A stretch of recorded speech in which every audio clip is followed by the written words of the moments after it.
नमस्कार, KB9 news मध्ये मी रुचिता जोशी आपलं स्वागत करते। पाहुयात आजच्या ठळक घडामोडी।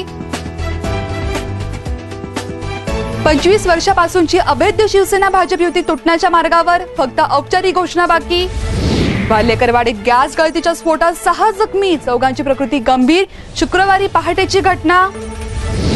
गणेश उत्सवात निस्वार्थपणे कार्य करणाऱ्या पोलीस मित्रांचा पोलीस मित्र संघटनेकडून सन्मान। पर्यावरणीय दृष्टिकोन साहित्यातून विकसित व्हावा, केंद्रीय महिला आणि बाल कल्याण मंत्री मनेका गांधी यांचे मत। आणि सुशील मनसरकरांनी फोडला प्रचाराचा नारळ, कोर्टापासूनच केली प्रचाराला सुरुवात।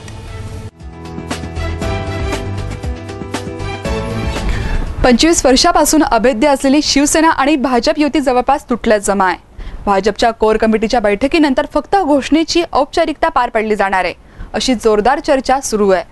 25 वर्षापूर्वी बाळासाहेब ठाकरे, गोपीनाथ मुंडे आणि प्रमोद महाजनांनी भाजप सेनेत बांधलेला मैत्रीचा धागा तुटणार का, याची चर्चा आता महाराष्ट्रातल्या जनतेमध्ये सुरू आहे। येत्या काळात भाजप आणि राष्ट्रवादी आणि भाजप यांची युती होऊ शकते, अशी सुद्धा चर्चा सुरू आहे। या दोन्ही पक्षांनी एकत्र येऊन 1995 मध्ये महाराष्ट्रात सरकार सुद्धा स्थापन केलं होतं, पण 2014च्या लोकसभा निवडणुकीत या दोन्ही पक्षांच्या उमेदवारांचा मोठा विजय झाला आणि दोन्ही पक्षांच्या नाकात वारं भरल्यासारखी परिस्थिती निर्माण झाली आहे। युतीतले 2 महत्त्वाचे घटक पक्ष असलेल्या शिवसेना आणि भाजपचा जागा वाटपाचा तिढा दिवसेंदिवस वाढत असल्यानं अखेर भाजपनं शिवसेनेला 12 तासांची मुदत दिली होती। शिवसेना या मुदतीला केराची टोपली दाखवली आहे, त्यामुळं या अखेरच्या मिनिटांमध्ये काही तडजोड होते का, शिवसेना किंवा भाजप या दोघांपैकी कोणी नमतं घेतं का, हेच पाहायचं आहे। भाजपचे अनेक बडे नेते हे युती तोडण्याची भूमिका मांडतात। त्यात पक्षाध्यक्ष अमित शहा यांनी शिवसेनेचा उल्लेख टाळून राज्यात भाजपचं सरकार अस्तित्वात येणार अशी भाषा केली होती।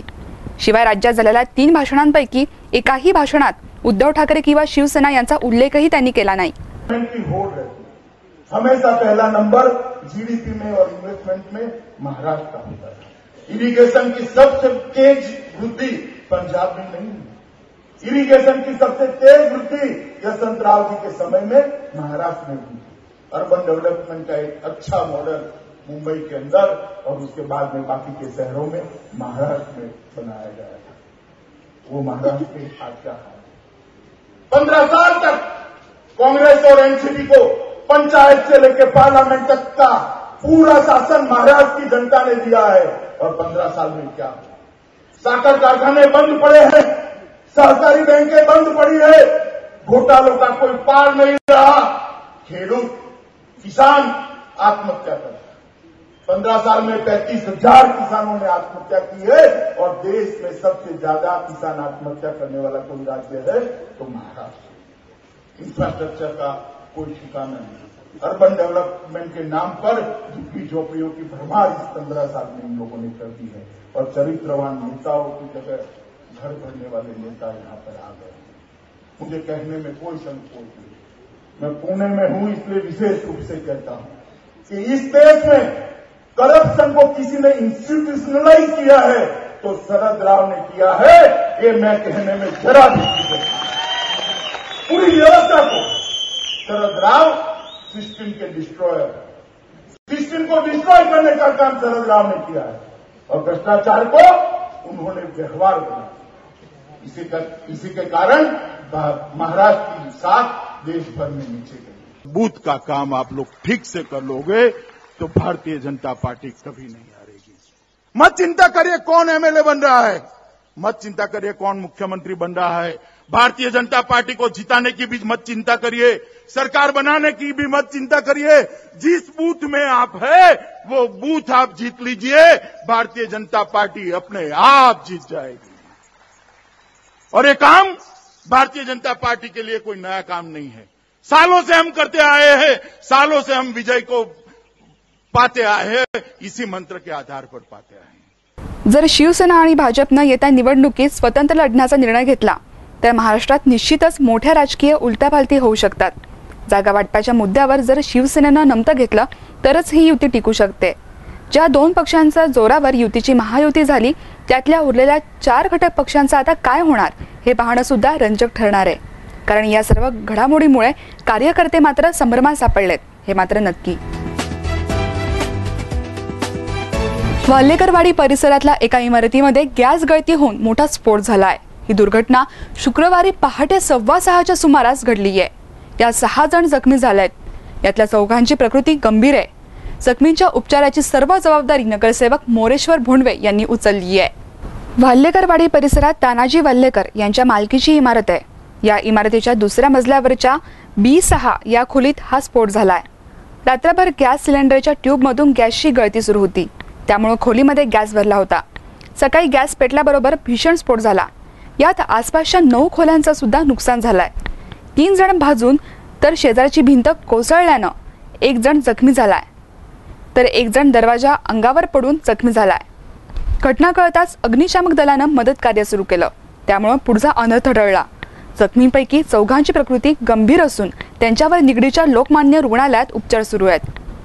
बसप्पा बसुराज यात, मोरेश्वर आंबेकर, अशोक पवार, शरद पवार आणि अन्य 2 जण जखमी आहेत। यातल्या 5 जखमींवर YCM रुग्णालयात उपचार सुरू आहेत। सर, साधारण किती वाजताची घटना आहे? साधारण आम्ही फर्स्टशिपला आल्यानंतर 7 वाजता आम्हाला एक्झॅक्ट 7 वाजता उल्लंघन करून कॉल दिला गेला। त्यानंतर आम्ही तो कॉल अटेंड करण्यासाठी जर आम्ही इथं आलो तर त्या घटनास्थळी आम्ही हा गॅस लिकेजने किंवा कशाने स्फोट झालेला होता हे काही कळलेलं नाही। पण ह्या ज्या घरात स्फोट झाला त्या घरात आम्हाला 3 लोक जखमी भेटले। त्याच्यातून एक वयोवृद्ध, नाव आंबेकर आहे त्यांचं, पण पूर्ण डिटेल त्यांचे नाव कळलेलं नाही। एक वयोवृद्ध जवळजवळ 60 ते 70-80 वर्षाचा एक वृद्ध आहेत, एक 50 ते 40 वर्षापर्यंत एक तरुण आहेत। त्याच्यानंतर पलीकडच्या घरात ह्या स्लॅबच्या पलीकडे जी भिंत पडली त्याच्याकडे रेंटवर लहान म्हणजे मुलं राहत होते, नुसते बॅचलर मुलं होते। त्याच्यातून एक मुलगा भिंत त्याच्या अंगावर पडल्यामुळे तो पूर्ण सिरियस आहे म्हणतात, त्याला लोकमान्य हॉस्पिटलमध्ये ॲडमिट केलेला आहे। आणि इथं साधारणतः 8 घरं, टोटल 8 घराचे सगळं म्हणजे पॅक केलेले आहेत, भिंत पडलेले आहेत, दरवाजे तुटलेले आहेत। आणि इथं कुठली प्राथमिक अजून लोकल कुठले म्हणजे सध्या फायर ब्रिगेड आणि पोलिसांनी इथला ताबा घेतल्यामुळे इथं लोकल लोक भेटलेले नाहीत आणि त्यांची आम्हाला पूर्ण डिटेल माहिती कळालेली नाही। सर, आपलं नाव? माझं leading fireman Ashok Ingawale. Sir, हे जे जखमी झाल्या त्यात महिला पुरुषांचा आकडा आपल्याला सांगता येईल का? पुरुष 3, महिला नाही कुणी आम्हाला आढळले आणि एक मुलगी छोटी। पुणे शहर पोलीस आणि पोलीस मित्र संघटनेनं पोलीस मित्र आणि विशेष पोलीस अधिकारी यांचा गौरव केलाय। गुरुवारी चिंचवडमध्ये हा कार्यक्रम पार पडला। गणेश उत्सवात पोलीस मित्रांनी केलेल्या उल्लेखनीय कार्याबद्दल महाराष्ट्र राज्य पोलीस मित्र संघटनेनं या पोलीस मित्रांचा सन्मान सोहळा आयोजित केला होता। उत्सव काळात पोलिसांना मोलाचं सहकार्य पोलीस मित्र निस्वार्थपणे करतात। हे पोलीस मित्र जनता आणि पोलीस यांच्यामधला दुवा म्हणून काम करतात। उत्सव काळात काही अनुचित प्रकार घडू नये याची पुरेपूर काळजी घेतली जाते। कार्यक्रमात पोलीस उपायुक्त राजेंद्र माने, महाराष्ट्र राज्य पोलीस मित्र संघटनेचे अध्यक्ष राजेंद्र कपोते, संपर्क प्रमुख मिलिंद चौधरी, पिंपरी चिंचवड पोलीस मित्र संघटनेचे अध्यक्ष योगेश विनोदे हे यावेळी उपस्थित होते। 50 पोलीस मित्रांना यावेळी सन्मान चिन्ह देऊन गौरवण्यात आलं। यावेळी मोठ्या संख्येने पोलीस मित्र उपस्थित होते। मी गोपाल विरारी, कार्याध्यक्ष पोलीस मित्र संघटना पिंपरी चिंचवड शहर। दरवर्षाप्रमाणे आम्ही गणपती बंदोबस्तामध्ये पोलिसांच्या खांद्याला खांदा लावून ज्या आमच्या पोलीस मित्रांनी आणि विशेष पोलीस अधिकाऱ्यांनी जे काही आमचं उल्लेखनीय कामगिरी केलेली आहे त्यांना आज या ठिकाणी पोलीस उपायुक्त मानेसाहेब यांच्या हस्ते आम्ही सर्टिफिकेट व ट्रॉफी देऊन सन्मान करणार आहोत। त्यामुळे आमच्या कार्यकर्त्यांचा उत्साह वाढेल आणि दरवर्षापेक्षा आमची संख्या वाढत जाते।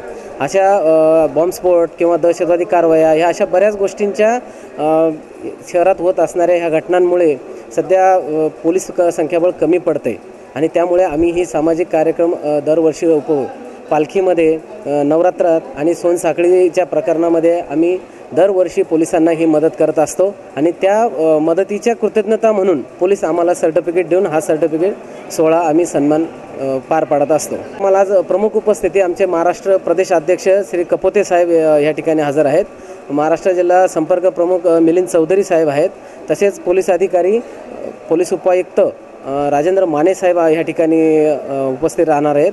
महिला पोलीस अधिकारी पोलीस निरीक्षक कल्पना जाधव मॅडम या ठिकाणी येणार आहेत। वरिष्ठ पोलीस अधिकारी आहेत, पोलीस कर्मचारी आहेत आणि आमचे पोलीस मित्र बहुसंख्येने या ठिकाणी आज हजर राहणार आहेत। विधानसभेच्या निवडणुका तोंडावर आल्यानं इच्छुक उमेदवारांनी प्रचाराला सुरुवात केली आहे. कोणत्याच पक्षानं आपल्या उमेदवारांची नावं जाहीर केली नसली तरी सुद्धा इच्छुक उमेदवारांनी आपल्या नागरिकांच्या गाठीभेटी घेण्यास सुरुवात केली आहे. त्यातच ॲडव्होकेट सुशील मंचरकर यांनी आपला प्रचार करण्यास कोर्टापासूनच सुरुवात केल्याचं दिसतंय. उंबरठ्यावर आलेल्या विधानसभेच्या निवडणुकीसाठी प्रत्येक पक्ष आणि इच्छुक उमेदवार कामाला लागलेला दिसतोय. मात्र निवडणुकीसाठी कोणत्याही पक्षानं उमेदवारी जाहीर न केल्यानं इच्छुक उमेदवारांमध्ये संभ्रमाचं वातावरण निर्माण झालंय. उमेदवारी जाहीर झाली नसली तरी सुद्धा इच्छुक उमेदवारांनी आपल्या प्रचाराला सुरुवात केली आहे. व्यवसायानं वकील असणाऱ्या ॲडव्होकेट मंचरकरांनी आपल्या प्रचाराला सुरुवात केली आहे. मोरवाडी इथल्या लाल टोपी नगर झोपडपट्टी इथून प्रचाराला सुरुवात करून त्यांनी नागरिकांच्या गाठीभेटी घेतल्या. सत्तेसाठी असणारी ही लढत आता चांगलीच रंगत आल्याची दिसते. फटाक्यांची आतिषबाजी हे सगळं करत सुशील मंचरकरांनी आपल्या प्रचाराचा नारळ फोडला. घराघरात जाऊन नागरिकांना भेटून आणि स्थानिक समस्यांची जाणीव असल्याचं सांगत लोकांना जागृत करण्याचं काम त्यांनी केलंय. या प्रचाराला हातभार लावण्यासाठी त्यांच्या पत्नी आणि नगरसेविका गीता मंचरकर या उपस्थित होत्या. आता अटीतटीची होणारी ही लढत कोण जिंकणार हे समजण्यासाठी अजून वेळ आहे. मात्र प्रचार रंगत यापुढे अशीच वाढत जाणार असं दिसतंय. सर्वात प्रथम मी पिंपरी चिंचवड विधानसभेच्या येणाऱ्या निवडणुकीमध्ये इच्छुक उमेदवार म्हणून मी पूर्वीपासून अनेक कामं या ठिकाणी केलेली आहेत. शैक्षणिक क्षेत्र असून द्या, क्रीडा क्षेत्र असेल, लोकांना न्याय देण्याचा विषय असेल किंवा गोरगरिबांचे प्रश्न सोडवण्याचा विषय असेल, याच्यामध्ये अनेक वेळा मी पुढाकार घेऊन या ठिकाणी काम केलेलं आहे. पिंपरी चिंचवड शहरामध्ये आपण पाहिलं तर अनेक झोपडपट्ट्या या ठिकाणी आहेत. झोपडपट्ट्यामध्ये लोक आपलं जीवन अत्यंत कष्टमय वातावरणामध्ये त्या ठिकाणी ते राहतात. त्यांचं राहण्याची जी सुविधा आहे ही पण व्यवस्थित करण्यात आलेली नाही आहे. कायद्याच्या दृष्टिकोनातून आपण पाहिलं तर जनावरं जी आहेत यांच्यासाठी क्रुएल्टी टुवर्ड्स ॲनिमल असा कायदा त्या ठिकाणी आहे आणि त्या ठिकाणी किती जागेमध्ये किती जनावर त्या ठिकाणी ठेवावी याचा नियम आहे. परंतु माणसाला कुठल्याही प्रकारे अशा सुविधा या ठिकाणी देण्यात आलेल्या नाही आहे. एका घरामध्ये 8-8, 10-10 लोक जरी राहत असतील तर त्यांना जनावरांपेक्षा जास्त वाईट पद्धतीनं या ठिकाणी वागणूक या ठिकाणी मिळत आहे. परंतु कोणताही नेता या ठिकाणी यांच्याकडे लक्ष देत नाही. केवळ मतदान मिळावं या दृष्टिकोनातूनच फक्त त्यांना या ठिकाणी वापरलं जातं. परंतु माझं प्रामाणिक म्हणणं आहे की सगळे गोरगरीब जेवढे झोपडपट्टीमध्ये राहणारे लोक आहेत हे आता सुज्ञ झालेली आहेत. यांना आपला हक्क कळायला लागलेला आहे. डॉक्टर बाबासाहेब आंबेडकरांनी त्यांच्या संविधानामध्ये सगळ्या नागरिकांना एक जो हक्क दिलेला आहे हा मतदानाचा हक्क दिला आहे. या हक्काच्या माध्यमातून प्रत्येक माणूस आपल्या आवडीचा उमेदवार त्या ठिकाणी निवडू शकतो आणि तो मत त्या ठिकाणी देऊ शकतो. मी सगळ्या पिंपरी चिंचवड शहरामधल्या सगळ्या नागरिकांना आवाहन करेन की कुठल्याही प्रकारे या ठिकाणी करप्शन होऊन देऊ नका आणि चांगला उमेदवार त्या ठिकाणी निवडून द्या, जेणेकरून भविष्यामध्ये आपलं शहर एक चांगलं विकसित शहर म्हणून या ठिकाणी नावलौकिक मिळेल आणि झोपडपट्टी विरहित या ठिकाणी पिंपरी चिंचवड शहर होईल. याच्यासाठी मी जास्तीत जास्त प्रयत्न करणार आहे. प्रत्येक नागरिकाला, प्रत्येक झोपडपट्टीमध्ये राहणाऱ्या लोकांना या ठिकाणी त्यांच्या हक्काची घरं मिळावी आणि मिळण्यासाठी कुठल्याही जास्त कष्ट घेण्याची गरज नसते. वास्तविक काँग्रेस पक्षाच्या माध्यमातून ह्या सगळ्या स्कीम्स या ठिकाणी आहेत. राजीव गांधी आवाज योजना आहे, इतर अनेक योजना या ठिकाणी आहेत. तर या योजनेच्या अंतर्गत या सगळ्या गोष्टी चांगल्या पद्धतीने या ठिकाणी होऊ शकतात आणि नागरिकांना त्यांच्या सुविधा मिळू शकतात. परंतु या सुविधा त्या ठिकाणी पोहोचवण्याचं काम कोणी करत नाही. त्यामुळं आम्ही जास्तीत जास्त पद्धतीनं, चांगल्या पद्धतीनं या सुविधा नागरिकांना मिळाव्या यासाठी प्रयत्नशील आहोत. तर माझा एक प्रश्न राहील की आता तुम्ही ज्या प्रकारे म्हटलं की घरं त्यांना भेटली पाहिजे नागरिकांना, पिंपरी चिंचवडच्या बऱ्याच अशा समस्या आहेत ज्या आत्तापर्यंत पेंडिंग आहेत, किती वर्षापासून पेंडिंग आहेत. तर नेमकं त्या समस्या सोडवण्यासाठी तुमचा काय प्रयत्न? अनेक प्रश्न या ठिकाणी आहेत जे 25 वर्षापासून कुठल्याही नेत्यांनी या ठिकाणी लक्ष घालून केलेलं नाही आहे. परंतु मी प्रत्येक विषयाचा पाठपुरावा चांगल्या पद्धतीने या ठिकाणी करून प्रत्येक सुविधा राज्य शासनाच्या माध्यमातून असेल किंवा केंद्र शासनाच्या माध्यमातून असेल ते या ठिकाणी आणून नागरिकांना देण्याचा जास्तीत जास्त प्रयत्न करेन आणि हे नागरिकांना त्यांचे हक्क जे आहेत याच्यापासून कुठल्याही प्रकारे वंचित ठेवणार नाही. विज्ञान तंत्रज्ञानामुळे मानवी आयुष्य सुखकारक होत असताना निसर्गाच्या हानीकडे डोळेझाक केली जातीये. त्यामुळे साहित्यिकांनी आपल्या साहित्यातून पर्यावरण रक्षणाबाबतचा दृष्टिकोन विकसित पाहिजे असं मत केंद्रीय महिला आणि बाल कल्याण मंत्री मेनका गांधी यांनी व्यक्त केलं आहे. माइल्स MIT आणि डॉक्टर मंजिरी प्रभू यांच्या संयुक्त विद्यमानं आयोजित पुणे इंटरनॅशनल लिटररी फेस्टिवलचं उद्घाटन मेनका गांधी यांच्या हस्ते झालंय. त्यावेळी त्या बोलत होत्या. यंदा या फेस्टिवलचं दुसरं वर्ष असून पशु कल्याणातून फेस्टिवलच्या कल्पनेचं स्वागत करून गांधी यांनी येत्या काळात हा फेस्टिवल नक्कीच मोठा पल्ला गाठेल अशी आशा व्यक्त केली आहे. इंग्रजी साहित्यात भारतीय साहित्यिकांचं योगदान वाढतंय. क्राईम थ्रिलर सारखे परदेशी साहित्य प्रकार भारतीय साहित्यिकांनी निर्माण करावेत अशी अपेक्षाही त्यांनी यावेळी व्यक्त केली. पर्यावरण संवर्धनाबाबत गांधी यांनी आग्रही भूमिका मांडली आहे. प्रत्येक माणसाकडून 40व्या वर्षापर्यंत सुमारे 200 झाडे तोडली जातात. पुस्तकं तयार करण्यासाठी सुद्धा मोठ्या प्रमाणात वृक्षतोड होते. त्यामुळे अनेक भारतीय प्रजाती नष्ट होण्याच्या मार्गावर आहेत. भारतीय ऋतुचक्र लक्षात घेऊन वृक्ष लागवड केल्यास देशातल्या पर्यावरणाचे रक्षण होईल. त्यासाठी विद्यार्थ्यांनी किमान 5 झाडे लावली पाहिजेत असे त्या म्हणाल्या. साहित्यिकांनी पर्यावरण रक्षणाचा दृष्टिकोन साहित्यातून निर्माण केला पाहिजे. भारतात प्राण्यांची मांसासाठी मोठ्या प्रमाणात शिकार केली जाते. कॉर्पोरेट सोशल रिस्पॉन्सिबिलिटीच्या उपक्रमांमध्ये पर्यावरण रक्षण, वन्यजीव संरक्षणाचा समावेश केला पाहिजे असंही त्यावेळी या म्हणाल्यात. तसंच पुण्यातून खूप गोष्टी शिकायला मिळतात. वडील नोकरीनिमित्त अहमदनगर इथं होते तेव्हा अनेकदा पुण्यात येणं जाणं व्हायचं. मात्र आता काही कार्यक्रम वगळता तितकंसं येणं होत नसल्याचं गांधी यांनी यावेळी सांगितलं. यावेळी MITचे संस्थापक अध्यक्ष प्राध्यापक डॉक्टर विश्वनाथ कराड, डॉक्टर मंजिरी प्रभू, बिपिनचंद्र चौगुले, MITचे उपाध्यक्ष प्राध्यापक doctor Rahul Karad, MIT school of बिझनेसचे संचालक प्राध्यापक DP आपटे कार्यक्रमासाठी उपस्थित होते. कि उन्होंने हाँ क्यों बोला इस कार्यक्रम के लिए. मुझे मनोज ने एक दफा मनोज को एक फोन आया था कि रात के 11 बजे, सही है ना, कि एक जानवर बीमार है और मनोज ने एम्बुलेंस भेजा उनको उठाने के लिए बिना ये जाने कि कौन है. उसके बाद जब उन्होंने जैकी श्रॉफ जी को फोन किया था इस कार्यक्रम के लिए आने के लिए, तो उन्होंने कहा हाँ मुझे याद है मैं आऊंगा, क्योंकि मैं ही था जिन्होंने फोन किया था और आपने जानवर का बचाव किया. तो जैसे तन्वी अभी कह रही थी कि अच्छे के बहुत लंबे हाथ होते हैं, कहाँ शुरू खेल होता है कहाँ खत्म ये तो हम भी खुद नहीं जानते हैं. लेकिन इतना मुझे मालूम है कि जब भी हमने कोई जानवर की रक्षा की है उसका जो असर हुआ है वो अच्छा ही हुआ है. मैं बहुत बहुत आभारी हूँ कि गुरुजी स्वयं आए हैं और उन्होंने अपना आशीर्वाद दिया है. मैं धन्यवाद देती हूँ जो जैनी मंच पर बैठे हैं, जिन्होंने जो इतने वरिष्ठ होकर के भी सुबह भी आए थे मेरे पास और इतना उन्होंने इतनी मदद की है.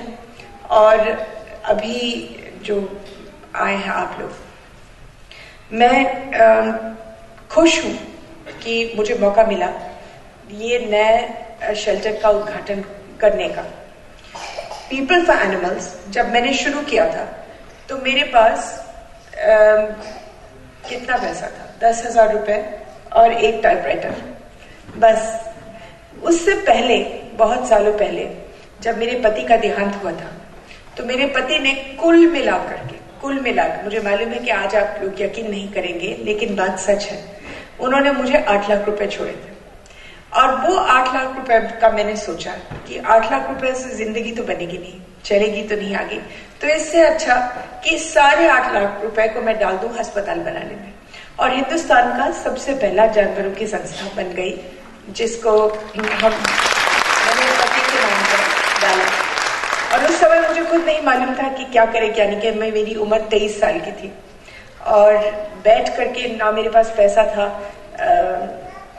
आर्किटेक्ट का और ना किसी को मालूम था कि जानवरों के लिए आर्किटेक्चर होता क्या है. तो 1980 में बैठ करके हमने Sanjay Gandhi animal care centre बनाया, जिसमें आज इस वक्त 5,500 जानवर हैं. उसमें 37 ऊंट है जो हमने ईद के लिए जो जा रहे थे उनको बचाया. अभी मैंने 900 ऊंट बचाए थे, अब ये बाकी हैं. और उनको मैं पाली, जब मैंने कल भेजा तो मुझे लगे 4 लाख रुपए उनको भेजने में, जो रो मर करके हम लोगों ने ढूंढा कहीं से. मेरे पास करीबन 2000 भैंस और भैंस के बच्चे हैं जो कत्ल खाने से हम लोग ट्रकों में जब 90 भर करके जाते हैं, उनको उतारते हैं, उनको लाते हैं, एक 20-30 हजार रुपए लगता है दवाई में, लेकिन हम कर देते हैं। और फिर जब अदालत कहती है कि इनको वापस दे दो कसाईयों में, और अदालत ऑर्डर लाता है, तो हम सब रोते हैं और किसी भी तरीके से हम पीछे के दरवाजे से निकाल करके कह देते हैं कि वो मर गए, और लेकिन हम वापस देते नहीं। और कई दफा हमारे लोग जेल भी चले गए, क्योंकि ये मानने के लिए तैयार नहीं है अदालत के गलत फैसले।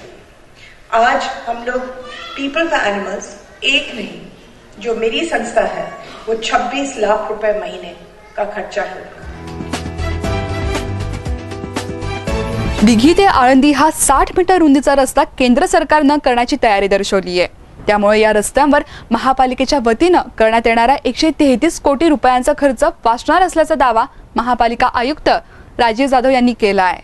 पुणे ते आळंदी या मार्गावर पुणे महापालिका हद्दीत BRTS रस्ता तयार झाला आहे। या मार्गावरच्या दिघी ते आळंदी हा रस्ता पिंपरी चिंचवड महापालिकेच्या वतीनं विकसित केला जाणार आहे। हा रस्ता 2 टप्प्यात विकसित करण्यासाठी महापालिकेमार्फत निविदा प्रक्रिया राबवण्यात आली आहे। त्यानंतर स्थायी समितीनेही या रस्त्याच्या कामासाठी येणाऱ्या सुमारे 133 कोटी रुपयांच्या खर्चाला मंजुरी दिली आहे। मात्र मध्यंतरी केंद्रीय रस्ते वाहतूक मंत्री नितीन गडकरी आळंदी दिघी ते आळंदी हा पालखी मार्ग केंद्र सरकारच्या खर्चानं करण्याची घोषणा त्यांनी केली। त्यामुळे महापालिकेनं हा रस्ता विकसित करण्यासाठी सुरू केलेली कार्यवाही जैसे थे ठेवण्याचा निर्णय घेतलाय। केंद्र सरकारनं या रस्त्याचं काम लवकर न केल्यास अथवा भविष्यात कामच न करण्याचा निर्णय घेतल्यास महापालिकेच्या वतीनं रस्ता विकसित करण्याचं काम सुरू करण्यात येणार असल्याचं आयुक्त राजीव जाधव यांनी सांगितलंय। जाधव म्हणाले, शहराला करण्यात येणाऱ्या पाणी पुरवठ्याचा अधिकाऱ्यांच्याकडून आपण स्वतः आढावा घेतला असून आता सणासुदीचे दिवस असल्यानं नागरिकांना पाण्याचा प्रश्न भेडसावणार नाही असं त्यांनी म्हटलंय। तसंच भामा, आसखेड आणि आंध्रा धरणातून पिंपरी चिंचवड शहराला 267 दशलक्ष घनमीटर पाणी आणण्यासाठी तसंच शहराला 24 तास पाणी पुरवठा करण्यासाठी आचारसंहितेनंतर आवश्यक कार्यवाही करण्याची सूचना देण्यात आल्याचं त्यांनी सांगितलंय। पादचारी तरुणाला 2 दुचाकीस्वार चोरट्यांनी चाकूचा धाक दाखवून लुटलंय। ही घटना निगडीत घडली आहे। या प्रकरणी संदीप सुभेदार यांनी निगडी पोलिसात फिर्याद दिली आहे। तसंच 2 अज्ञात दुचाकीस्वार चोरट्यांविरुद्ध गुन्हा दाखल करण्यात आला आहे। विशेष म्हणजे निगडी पोलीस ठाण्यापासूनच 5 मिनिटांच्या अंतरावरती ही घटना घडल्याचं चोरांच्या मनातला खाकेचा दाग संपुष्टात येत असल्याचं हे चित्र दिसून येत आहे। पिंपरी रेल्वे स्थानकाजवळ जय भवानी स्क्रॅप सेंटर या भंगार दुकानावरती युनिट 4 न छापा टाकला। या कारवाईमध्ये लाखो रुपयांचा चोरीचा माल जप्त केला आहे। या दोघांना अटक करण्यात आली आहे। दौलत चौधरी आणि रत्नाम चौधरी या दोघांना पोलिसांनी ताब्यात घेतलंय। गुरुवारी ही जप्त केलेल्या मालाची मोजणी सुरू होती। पिंपरीतल्या जय भवानी स्क्रॅप सेंटर इथं छापा टाकत पोलिसांनी महागड्या कंपन्यांचे नळ, शॉवर, प्लंबिंग मटेरियल जप्त केलेत। या साहित्याची किंमत लाखो रुपयांच्या घरात असल्याची शक्यता पोलिसांनी व्यक्त केली आहे। काल दिनांक 17/9/2014 रोजी आम्ही कार्यालयात असताना एक बातमी मिळाली की पिंपरी रेल्वे स्टेशनजवळील भवानी स्क्रॅप सेंटर या ठिकाणी या स्क्रॅपच्या दुकानामध्ये काही चोरीचा माल तिथं विकत घेतला जातो अशी बातमी मिळाल्यावरून आम्ही तात्काळ आमच्या स्टाफसह API बोहेर यांना त्या ठिकाणी पाठवून दुकानाची 2 पंचांसमक्ष तपासणी केली असता त्या दुकानामध्ये वेगवेगळ्या माल त्या ठिकाणी नवीन स्वरूपात हार्डवेअरचा माल दिसून आला। त्या ठिकाणी 2 इसम हजर होते। त्यांच्याकडे चौकशी केली असता त्याचं नाव दौलत दीपक चौधरी आणि रत्नाम अमीरजी चौधरी असे 2 इसम त्या ठिकाणी भेटले। त्यांना मालासह कार्यालयात आणून CRPC 141(ड) प्रमाणे त्यांना ताब्यात घेऊन सदर मालाबाबत चौकशी केली असता ते काही समाधानकारक उत्तर देऊ शकले नाहीत। त्यामुळे त्यांना सदर गुन्ह्यामध्ये सदर कलमाखाली अटक करून माल जप्त करण्यात आलेला आहे। आणखी जास्त चौकशी केली असता सदरचा माल हा सांगवी पोलीस स्टेशन अंतर्गत झालेल्या घरफोडीत असल्याचं निष्पन्न झाले। तसेच पिंपरी येथील घरफोडीसुद्धा झालेल्या पिंपरी रेल्वे स्टेशन परिसरात युनिट 4च्या पोलिसांकडून एका भंगारच्या दुकानात छापा मारून लाखो रुपयांचा मुद्देमाल हस्तगत करण्यात आला। युनिट 4 पोलिसांची ही या आठवड्यातील तिसरी मोठी कारवाई आहे। या कारवाईनंतर सर्वसामान्य जनतेचा पोलिसांवरचा विश्वास अधिकच वाढत चाललेला आहे। KB9 न्यूजसाठी अनिस शेख, चिंचवड। दसरा दिवाळी या सणाच्या पार्श्वभूमीवर पाणी पुरवठा उच्च दाबानं कमीत कमी 2 तास द्या अशा सूचना पिंपरी चिंचवड महापालिकेचा आयुक्त राजेश जाधव यांनी पाणी पुरवठा विभागाला दिल्यात। पाण्याचं नियोजन करण्याच्या सूचनाही त्यांनी संबंधित अधिकाऱ्यांना दिल्यात। निगडी प्राधिकरण इथल्या पेज क्रमांक 23 मध्ये पाणी पुरवठ्याविषयी आयुक्त यांनी अधिकाऱ्यांची आढावा बैठक नुकतीच घेतली। त्यावेळी त्यांनी संबंधित अधिकाऱ्यांना आयुक्त जाधव यांनी या सूचना केल्यात। आता सणासुदीचे दिवस असल्यानं नागरिकांना पाण्याचा प्रश्न भेडसावणार आहे। त्यामुळे कुठे पाणी गळती, पाईपलाईन फुटून दूषित पाणी पुरवठा होतो तर ते तातडीने दुरुस्त करावेत असंही अधिकाऱ्यांना आयुक्तांनी सांगितलंय। तसंच तुर्तास एक वेळेस पाणी पुरवठा होणार असल्याचं सुद्धा त्यांनी सांगितलंय। मात्र पाण्याचे सुव्यवस्थित नियोजन करावं लागणार आहे असं सुद्धा त्यांनी म्हटलंय। भामा, आसखेड आणि आंध्रा धरणातून पिंपरी चिंचवड शहराला 267 दशलक्ष घनमीटर पाणी आणण्यासाठी आणि शहराला 24 तास पाणी पुरवठा करण्यासाठी आचारसंहितेनंतर आवश्यक कार्यवाही करण्यात येणार आहे। आपण 25 वर्षे सामाजिक आणि राजकीय जीवनात कार्यरत असताना चांगलीच कामे केली आहेत। त्यामुळे आगामी विधानसभा निवडणुकीत नक्कीच यश मिळेल असा ठाम विश्वास भोसरीचे आमदार विलास लांडे यांनी व्यक्त केला आहे। ते इंद्राणीनगर इथं आयोजित कार्यकर्ता बैठकीत बोलत होते। कार्यकर्त्यांना मार्गदर्शन करताना आमदार लांडे म्हणाले, आपल्या 10 वर्षांच्या आमदारकीच्या कार्यकाळात भोसरी मतदारसंघाचा कायापालट झाला आहे। या सर्व विकास कामांमुळे जनता निश्चितच आपल्या पाठीशी ठामपणे आहे। त्यामुळे कार्यकर्त्यांनी हतबल होऊ नये आणि काळजीही करू नये। मात्र विरोधक अपप्रचार करत असल्याने आपण केलेली विकासगंगा मतदारांपर्यंत पोहोचवणे अत्यावश्यक असून ते काम कार्यकर्त्यांनी योग्य प्रकारे करावं असं आवाहन देखील आमदार लांडे यांनी केलं। चांगली कामं करताना संकट येतच असतात, त्याला घाबरण्याचं काहीही कारण नाही। कारण संकटातून मार्गक्रमण करूनच व्यक्ती घडत असतो आणि आपणही त्याच पद्धतीने घडलोय। आता ही संकट आहेतच, त्यातून कार्यकर्त्यांच्या बळावर आपण निश्चितच मार्ग काढू असा विश्वास त्यांनी व्यक्त केला। यावेळी राजेश बिराजदार म्हणाले, यापूर्वी आपण भाजपामध्ये होतो, परंतु आमदार लांडे यांच्या काम करण्याच्या पद्धतीने प्रभावित होऊन आज त्यांच्यासोबत आहे। केवळ लांडेवाडीच नव्हे तर संपूर्ण भोसरी मतदारसंघाचा कायापालट आमदार लांडे यांच्यामुळे शक्य झाल्याचं बिराजदार म्हणाले। नगरसेवक अजित गव्हाणे म्हणाले की समाजाचं आपण देणं लागतो याची पुरेपूर जाण आमदार लांडे यांना आहे। सहजपणे सर्वांसाठी उपलब्ध असणारे हे साहेब आहेत, अशी खूप कमी माणसे असतात। भोसरी मतदारसंघाचा जो काही विकास साधला गेलाय तो केवळ आमदार लांडे यांच्यामुळे झालाय। संपूर्ण महाराष्ट्रात सर्वाधिक निधी आणून काम करणारे आमदार हे लांडेच आहेत। सत्तेतून पैसा आणि पैशातून मस्ती येत असेल तर लोक कधीच सहन करत नाहीत। शांतता, समाधान, हप्ताबंदी हे हवं असेल तर आपण विचार करायला हवा असं आवाहन करताना गुंडगिरी, हप्तेखोरी थांबवावीच लागेल असं मत आमदार विलास लांडे यांनी यावेळी व्यक्त केलं। ठेकेदारांकडून शहरातल्या अनेक ठिकाणी 20 मीटरचे रीडिंग वेळेत न घेतल्यामुळे नागरिकांना जास्त पैसे भरावे लागतात। त्यामुळे अशा ठेकेदारांवरती कारवाई करावी अशी मागणी महाराष्ट्र नवनिर्माण सेनेचे सचिव राजू सावळे यांनी केली आहे। महापालिकेचे कार्यकारी अभियंता अहुंडेकर यांना राजू सावळे यांनी याबाबत एक निवेदन दिलंय। त्यात त्यांनी संबंधित ठेकेदाराने 20 मीटरचे रीडिंग उशिरा घेतल्यानं ग्राहकांना नाईलाजास्तव 101 पासून 300 युनिट पर्यंत प्रत्येक युनिटला 4 रुपयापेक्षा जास्त द्यावे लागतात। म्हणजे 7 ते 9 रुपये प्रमाणे ग्राहकांना जादा रक्कम भरावी लागते। जुनी सांगवीमध्ये असे जवळपास 1200 ग्राहक आहेत, जे सर्वसामान्य कामगार वर्गातले आहेत। त्यांना खर्च परवडणारा नाहीये असं वारंवार होऊ लागलंय। त्यामुळे महावितरणला फायदा होतोय, पण ग्राहकांना पैशांचा भुर्दंड सोसावा लागत असल्याचं म्हटलं जात आहे। या तक्रारीची त्वरित दखल घेऊन संबंधित ठेकेदारांवर कारवाई, अन्यथा ग्राहक मंचात तक्रार करण्यात येईल असा इशारा दिला गेलाय। महाराष्ट्रात पंचायतीपासूनच मंत्रालयापर्यंतची सत्ता भाजपला द्या, महाराष्ट्राला चांगले दिवस दाखवू असं आवाहन भाजपचे राष्ट्रीय अध्यक्ष अमित शहा यांनी गुरुवारी महाराष्ट्राच्या जनतेला केलंय। आपल्या भाषणात त्यांनी महायुती किंवा उद्धव ठाकरे यांचा एकदाही उल्लेख केला नाहीये। त्यामुळे महायुतीतली जागा वाटपावरून युती तुटण्याच्या मार्गावर असल्याचं बोललं जात आहे। गुरुवारी गणेश कला क्रीडा मंच इथं भाजप कार्यकर्त्यांचा संकल्प मेळावा आयोजित करण्यात आला होता। पक्षाचे महाराष्ट्राचे प्रभारी सरचिटणीस राजीव प्रताप रूडी, विधानसभा निवडणूक प्रभारी ओम माथुर, राष्ट्रीय चिटणीस श्याम जाजू, प्रदेशाध्यक्ष देवेंद्र फडणवीस, केंद्रीय मंत्री प्रकाश जावडेकर, विनोद तावडे, एकनाथ खडसे, पंकजा मुंडे, खासदार अनिल शिरोळे यांसह पुणे आणि पश्चिम महाराष्ट्रातून मोठ्या प्रमाणात कार्यकर्ते उपस्थित होते. मेळाव्यामध्ये अमित शहा यांचं पुणेरी पगडी घालून स्वागत करण्यात आलं. यावेळी आमदार पंकजा मुंडे, विनोद तावडे, प्रदेशाध्यक्ष देवेंद्र फडणवीस यांनी आघाडी सरकारवर टीकास्त्र सोडलं. 15 वर्षांमध्ये आघाडी सरकारनं जनतेचा, राज्याचा नाही तर फक्त बिल्डर्सचा विकास केल्याची टीका पंकजा मुंडे यांनी केली. कोल्हापुरात राष्ट्रवादीच्या मेळाव्यात अजित पवारांनी विनोद तावडेंना लक्ष करत आता आमची सटकली असं वक्तव्य केलं होतं. त्याचा समाचार घेत विनोद तावडेंनी डायलॉगबाजी करत आली रे आली, अजित पवार आता तुमची बारी आली असा सिंगम स्टाईल इशारा दिलाय.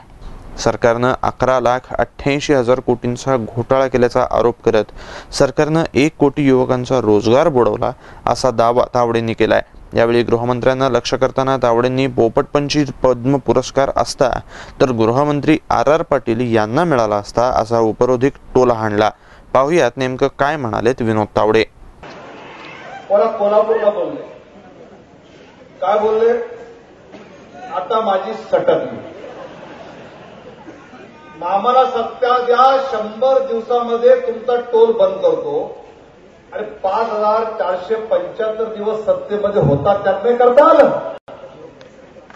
आणि आताच म्हणतायत की आता माझी सटकली नाही, आता आली रे आली, दादा तुझी बारी आली. कारण यांचे काका तर धरता ना करतात, पण हे तर तसंच केलं वाटतं. टळकली खरं म्हणजे लोकसभेचे निकाल पाहिल्यानंतर. पण परवा राष्ट्रवादी काँग्रेसचा प्रचाराचा शुभारंभ कोल्हापूरला मी भाषण ऐकत होतो, अतिशय करमणूक चालली होती. म्हणजे आपण 15 वर्ष सत्तेमध्ये होतो, आपण 15 वर्ष सत्तेमध्ये असताना ज्या गोष्टी करू शकलो नाही त्याचा तर एका शब्दाने विचारायचं नाही. आणि 100 दिवसात मोदी साहेबांनी काय नाही केलं, जसं काय 100 वर्ष सत्तेत आहे असा हिशोब विचारायला लागला. मुख्यमंत्र्यांनी स्वतःच्या नावानं काम दाखवावं असं थेट आव्हान भाजप प्रदेशाध्यक्ष देवेंद्र फडणवीस यांनी दिलंय. आघाडी सरकारनं 15 वर्षांमध्ये सर्वच बाबींमध्ये भ्रष्टाचार केल्याचा आरोप फडणवीसांनी केलाय. राज्य सरकारला लकवा भरलाय अशी चर्चा सुरू होती. मात्र शेवटच्या महिन्यात असंख्य फायलींनी लक्ष्मी दर्शन घेतलं आणि फटाफट मान्यता मिळाल्याचा गौप्यस्फोट फडणवीसांनी केला. तर मुख्यमंत्री पृथ्वीराज चव्हाणांनी स्वतःच्या नावानं एक तरी काम दाखवावं असं फडणवीस म्हणाले. भुजबळांच्या MET संस्थेत ऑटोनॉमस कोर्सला कोणालाही आरक्षण नाही. भुजबळांचा सामाजिक न्याय केवळ भाषणापुरताच आहे तर RR पाटलांचं भाषण सर्वांना तोंडपाठ असल्याचं देवेंद्र फडणवीस म्हणाले. राज्य सरकारनं पोलिसांच्या बुलेट प्रूफ जॅकेट्स खरेदीतही भ्रष्टाचार झाल्याचा आरोप फडणवीस यांनी केला. राज्यात भाजपचं सरकार आलं तर गुंतवणूकदार परत येतील, कारण यापूर्वी आलेले गुंतवणूकदार भ्रष्टाचाराला कंटाळून परत गेल्याचं ते म्हणाले. पाहुयात नेमकं काय म्हणाले देवेंद्र फडणवीस. मांगते हैं और चोर उचक के इंसाफ मांगते हैं. अरे जिन्होंने लूटा है हमको 60 साल तक, वो हमको 100 दिन का हिसाब मांगते हैं. अरे त्यांनी या महाराष्ट्राला लुटून खाल्लं. या महाराष्ट्राची अवस्था अशी केली की जो महाराष्ट्र वैभवी महाराष्ट्र होता आज तो अभावी महाराष्ट्र झाला. ही ज्यांनी महाराष्ट्राची अवस्था केली ते लोक या ठिकाणी मोदीजींचं नाव घेऊन प्रश्न विचारतात. अरे आमच्या मुख्यमंत्र्यांना पृथ्वीराज चव्हाणांना माझं सांगणं आहे, आता तर तुमचे दिवस संपलेले आहेत, पण भविष्यात कधीतरी तुम्हाला जर संधी प्राप्त करून घ्यायची असेल ती मिळणार नाही, आता त्याची शक्यता नाही, पण तरी देखील उम्मीद पर दुनिया कायम है. आणि म्हणून कधीतरी तुम्हाला जर संधी प्राप्त करून घ्यायची असेल तर पहिल्यांदा काम कसं केलं पाहिजे याकरता नरेंद्र मोदींची ट्युशन लावा, त्यांच्याकडनं धडे घ्या आणि काम कसं केलं पाहिजे ते सांगा. मला तर शेवटच्या 1 महिन्यामध्ये ज्या ज्या फायली तुम्ही लक्ष्मी दर्शन घेऊन त्या ठिकाणी साईन केलेल्या आहेत, सह्या केलेल्या आहेत, मंजूर केलेल्या आहेत, त्या सगळ्याच्या सगळ्या फायली ज्या भ्रष्टाचाराच्या माध्यमातून या ठिकाणी तुम्ही महाराष्ट्राला विकण्या करता, जे शेवटच्या एका महिन्यामध्ये ज्या ज्या फायली तुम्ही मंजूर केल्या आहे त्या प्रत्येक फायलीचा आढावा आम्ही घेऊ आणि ज्या ज्या जनविरोधी फायली असतील ती सगळी कामं रद्द केली जातील. आणि एवढंच नाही तर ज्यांनी बेकायदेशीर काम केलं असेल त्यांच्यावर या ठिकाणी कारवाई देखील केली जाईल. आम्ही असं म्हटलं महाराष्ट्रात काय केलं, अरे आमचे कामते करकरे आणि साळसकर त्या ठिकाणी त्यांच्या खांद्याला गोळ्या लागल्या, त्या ठिकाणी ते शहीद झाले. तुम्ही जर त्या ठिकाणी चांगले बुलेट प्रूफ जॅकेट त्यांना दिले असते तर कामते करकरे आणि साळसकर हे कधी कधी कधी शहीद झाले नसते. पण तुम्ही त्या ठिकाणी सांगितलं त्यांच्या मानेत गोळी घुसली आणि आम्ही त्यांचा पोस्टमॉर्टमचा रिपोर्ट आणून दाखवला, खांद्यामध्ये गोळी घुसली होती. जर चांगले बुलेट प्रूफ जॅकेट घेतले असते कदाचित त्यांना वाचवता आलं असतं. पण बुलेट प्रूफ जॅकेटच्या खरेदीत मलिदा खाणारे तुम्ही प्रेताच्या टाळूवरचं लोणी खाण्याची तुमची ही जी प्रवृत्ती आहे त्या प्रवृत्तीतनं आज महाराष्ट्राची अवस्था अशी झाली. बंधू भगिनींनो, आज 2008 सालापासून जेवढा मोठा हल्ला महाराष्ट्रावर झाला, माझा महाराष्ट्र सरकारला सवाल आहे, एक तरी बुलेट प्रूफ जॅकेट तुम्ही विकत घेऊ शकलात का? अरे 4-4 वेळा टेंडर काढलं पण याला द्यायचं की त्याला द्यायचं या भानगडीत टेंडरच फायनल झालं नाही. छोटी सीआरपीएफला सांगून सीआरपीएफ कडनं बुलेट प्रूफ जॅकेट मागवले पण महाराष्ट्राचं सरकार एक बुलेट प्रूफ जॅकेट खरेदी करू शकलं नाही. एकूणच काय तर भाजपच्या सर्वच नेत्यांनी काँग्रेस आणि राष्ट्रवादी आघाडी सरकारवर सटकून टीका केली आहे, तर शरद पवारांनी भ्रष्टाचाराला शिष्टाचार केल्याची टीका अमित शहा यांनी केली आहे. तर मुख्यमंत्री पृथ्वीराज चव्हाण यांच्यावरती टीकास्त्र सोडलाय. पाहुयात काय म्हणालेत भाजपा अध्यक्ष अमित शहा. हमेशा पहला नंबर जीडीपी में और इन्वेस्टमेंट में महाराष्ट्र का होता था. इरिगेशन की सबसे तेज वृद्धि पंजाब में नहीं हुई. इरिगेशन की सबसे तेज वृद्धि यशवंत राव जी के समय में महाराष्ट्र में हुई. अर्बन डेवलपमेंट का एक अच्छा मॉडल मुंबई के अंदर और उसके बाद में बाकी के शहरों में महाराष्ट्र में बनाया गया था. वो महाराष्ट्र के आज क्या हाल है. 15 साल तक कांग्रेस और एनसीपी को पंचायत से लेकर पार्लियामेंट तक का पूरा शासन महाराष्ट्र की जनता ने दिया है. और 15 साल में क्या, साकर कारखाने बंद पड़े हैं, सहकारी बैंकें बंद पड़ी है, घोटालों का कोई पार नहीं रहा, खेडूत किसान आत्महत्या कर रहा है. 15 साल में 35,000 किसानों ने आत्महत्या की है और देश में सबसे ज्यादा किसान आत्महत्या करने वाला कोई राज्य है तो महाराष्ट्र है. इंफ्रास्ट्रक्चर का कोई ठिकाना नहीं. अर्बन डेवलपमेंट के नाम पर झुग्गी झोपड़ियों की भरमार इस 15 साल में इन लोगों ने कर दी है और चरित्रवान नेताओं की जगह घर भरने वाले नेता यहां पर आ गए. मुझे कहने में कोई संकोच नहीं. मैं पुणे में हूं इसलिए विशेष रूप से कहता हूं कि इस देश में करप्शन को किसी ने इंस्टीट्यूशनलाइज किया है तो शरद राव ने किया है. ये मैं कहने में जरा भी पूरी व्यवस्था को शरद राव सिस्टम के डिस्ट्रॉयर, सिस्टम को डिस्ट्रॉय करने का काम शरद राव ने किया है और भ्रष्टाचार को उन्होंने व्यवहार बना दिया. इसी के कारण महाराष्ट्र की साख देश भर में नीचे गई. बूथ का काम आप लोग ठीक से करोगे तो भारतीय जनता पार्टी करेगी. मत चिंता करिए कौन एमएलए बन रहा है, मत चिंता करिए कौन मुख्यमंत्री बन रहा है. भारतीय जनता पार्टी को जिताने की भी मत चिंता करिए, सरकार बनाने की भी मत चिंता करिए. जिस बूथ में आप है वो बूथ आप जीत लीजिए, भारतीय जनता पार्टी अपने आप जीत जाएगी. और ये काम भारतीय जनता पार्टी के लिए कोई नया काम नहीं है. सालों से हम करते आए हैं, सालों से हम विजय को पाते आए हैं, इसी मंत्र के आधार पर पाते हैं. मनसेचे आमदार राम कदम यांनी भाजपाध्यक्ष अमित शहा यांच्या उपस्थितीत गुरुवारी भाजपमध्ये प्रवेश केला. निवडणुकांच्या तोंडावरती राज ठाकरेंना हा मोठा धक्का मानला जातोय. गणेश कला क्रीडा मंच इथं भाजप कार्यकर्त्यांचा संकल्प मेळावा आयोजित करण्यात आला होता. पक्षाचे महाराष्ट्राचे प्रभारी सरचिटणीस राजीव प्रताप रूडी, विधानसभा निवडणूक प्रभारी ओम माथुर, राष्ट्रीय चिटणीस श्याम जाजू, प्रदेशाध्यक्ष देवेंद्र फडणवीस, केंद्रीय मंत्री प्रकाश जावडेकर, विनोद तावडे, एकनाथ खडसे, पंकजा मुंडे आणि खासदार अनिल शिरोळे यांच्यासह पुणे आणि पश्चिम महाराष्ट्रातून मोठ्या प्रमाणात कार्यकर्ते उपस्थित होते. मेळाव्यामध्ये अमित शहा यांचं पुणेरी पगडी घालून स्वागत करण्यात आलं. मनसेचे राम कदम यांच्यासह राष्ट्रवादी काँग्रेसचे वसंत वाणी आणि विजय कांबळे यांनीही भाजपमध्ये प्रवेश केला आहे. एकीकडे महायुतीमध्ये धुसफूस सुरू आहेत तर दुसरीकडे आघाडीत सुद्धा तणावाचं वातावरण आहे. मुख्यमंत्री पृथ्वीराज चव्हाण यांच्या नेतृत्वात पुन्हा उपमुख्यमंत्री म्हणून काम करायला आवडणार नाही असं म्हणत अजित पवारांनी पृथ्वीराज चव्हाणांवरती जाहीर टीका केली आहे. अजित पवारांनी याआधीच 144 जागांच्या मागणीचा पुनरुच्चार केला. त्यामुळे राष्ट्रवादी स्वबळावर लढणार का असा प्रश्न उपस्थित होतो आहे. यावेळी बोलताना अजित पवार यांनी खारघर टोलमुक्त करण्यास आमची इच्छा होती, मुख्यमंत्र्यांनी त्यात लक्ष घातलं नाही. परिणामी प्रशांत ठाकूर यांनी काँग्रेसला रामराम केल्याचंही अजित पवार यांनी सांगितलं. त्यामुळे अजित पवार यांनी अप्रत्यक्षपणे खारघर टोल प्रश्न मुख्यमंत्र्यांवर ढकलण्याचा प्रयत्न केला आहे. यावेळी त्यांनी मुख्यमंत्र्यांच्या कार्यशैलीवर सडकून टीका केली.